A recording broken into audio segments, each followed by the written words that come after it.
Sebelum lanjut kita JJ dulu gak sih? Little bit of bitch could have been my friend. Now you gotta walk, walk, walk, walk, walk.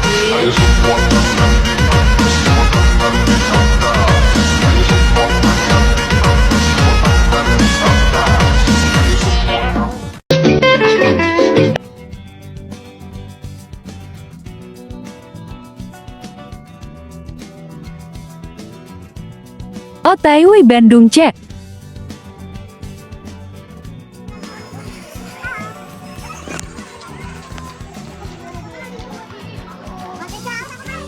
Pemandian air panas Seater ini berawal dari kisah pada tahun 1960-an.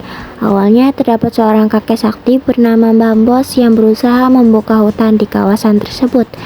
Daerah hutan yang semula dianggap angker oleh banyak orang, kini diubah menjadi perkampungan dan diberi nama Seater, yang artinya air yang memancar.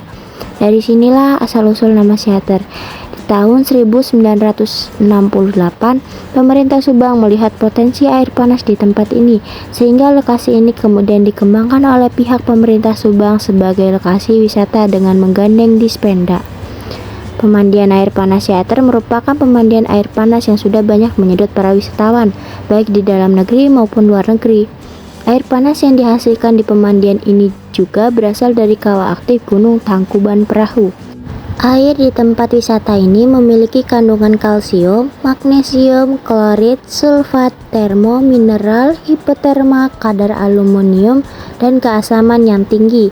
Suhu air panas yang berasal dari mata air Seater berkisar antara 43 sampai 46 derajat Celcius, sedangkan air yang sudah dialirkan ke kolam pemandian memiliki temperatur antara 37 sampai 42 derajat Celcius.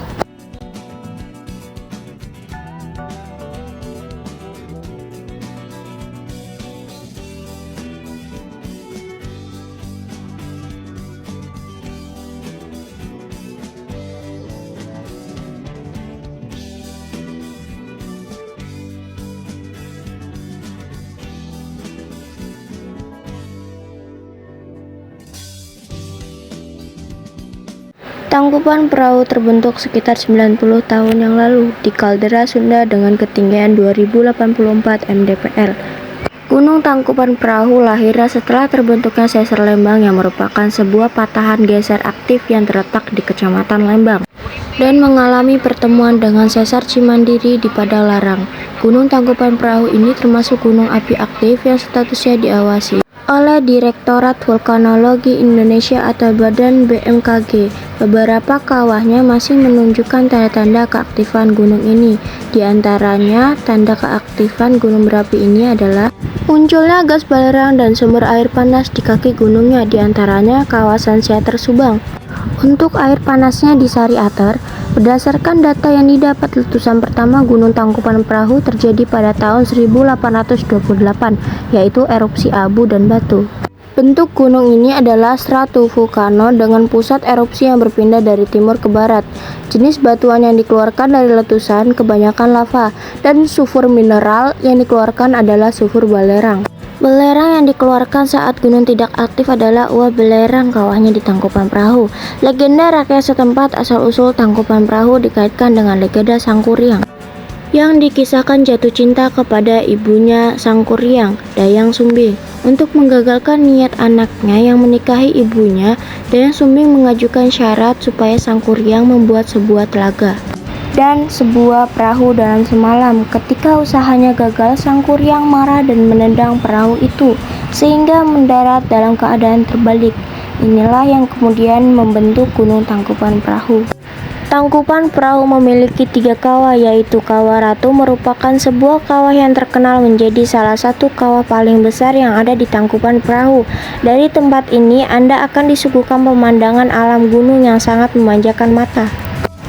Kawah Upas adalah sebuah kawah yang letaknya tidak terlalu jauh dari Kawah Ratu. Kawah ini memiliki ukuran kawah yang lebih kecil. Yang ketiga ada Kawah Domos, adalah salah satu kawasan wisata romantis di Bandung yang banyak dikunjungi para wisatawan. Tidak hanya alamnya, di tempat ini juga kamu dapat mencoba panasnya air yang berada di sekitar kawah.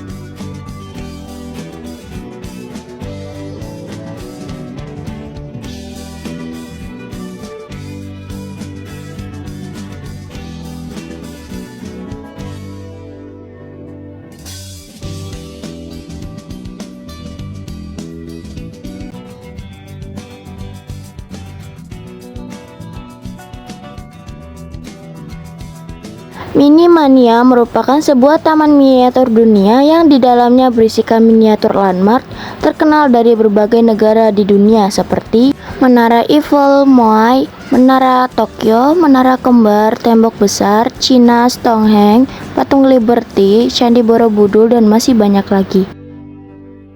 Pada setiap miniatur yang ada, terdapat penjelasan singkat mengenai sejarah miniatur tersebut, sehingga dapat menambah wawasan.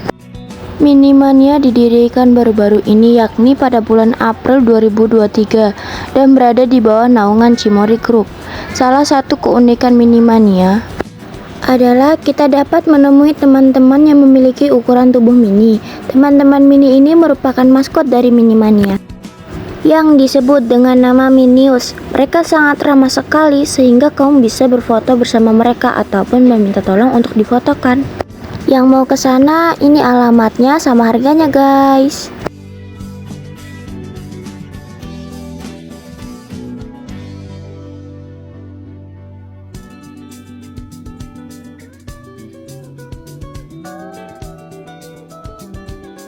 Masjid Raya Al-Jabar mulai didesain tahun 2015 oleh Ridwan Kamil sebagai masjid raya tingkat pemerintah daerah provinsi.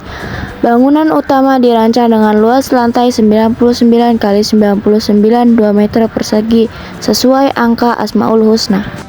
Luas dan tingginya lantai sholat dihiasi 27 relung terbuat dari relief tembaga yang ditempa dengan halus oleh tangan-tangan terampil para perajin yang sangat tekun.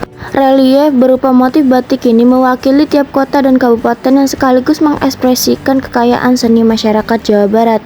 Keistimewaan lainnya ada pada lantai dasar atau Ma'rad yang berisi museum sejarah Rasulullah SAW, sejarah perkembangan Islam di tanah air, dan sejarah Islam di Jawa Barat.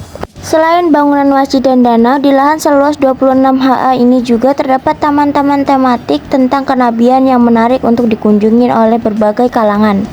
Di sisi timur masjid berdiri sebuah patung kaligrafi Al-Jabar berwarna emas karya seniman terkemuka. Patung ini berdiri di atas plaza bundar yang permukaannya dilapisi terase buatan tangan dengan motif wadasan berwarna biru dan kuning cerah yang memberikan kesan elegan.